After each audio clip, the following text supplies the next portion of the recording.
सचिन आलाय अस्मिताच्या डोहाळे जेवणाला साक्षीशी खोटं बोलून. श्री स्वामी समर्थ प्रेक्षकांनो, आज अस्मिताचं डोहाळे जेवण असतं. प्रतिमा आणि कल्पना अस्मिताला तयार करत असतात. तयार झाल्यावर कल्पना अस्मिताची दृष्ट काढते. आता त्या दोघीही अस्मिताला बाहेर घेऊन येतात. बाहेर सगळी डोहाळे जेवणाची तयारी केलेली असते, सजावट केलेली असते.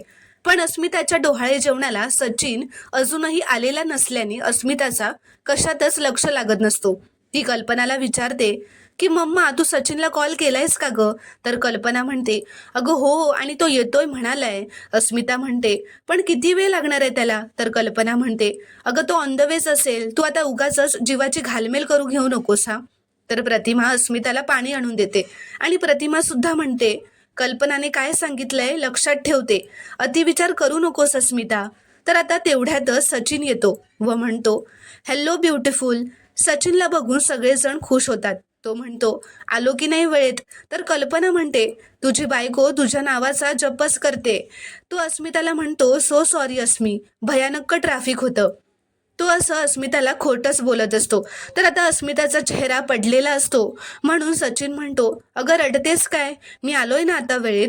तर अस्मिता म्हणते, किती वाट बघायला लावतोस रे? तू सतत जवळ असावा असं वाटत असतं मला, नाहीतर असं घाबरायला होतं. मनात वेगवेगळे विचार येतात. तर सचिन म्हणतो, कशाला आणायचे नको नको ते विचार मनात?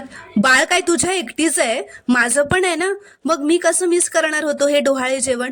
आणि नको त्या शंका मनात आणायच्या नाहीत हा. समजलं? तर अस्मिता म्हणते, बरं, आता तू आलायस ना, मग सगळे विचार थांबतील.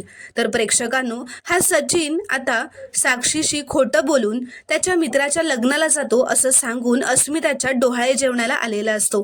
प्रेक्षकांनो, व्हिडिओ आवडल्यास एक लाईक नक्की करा व चॅनलला प्लीज सबस्क्राईब करा.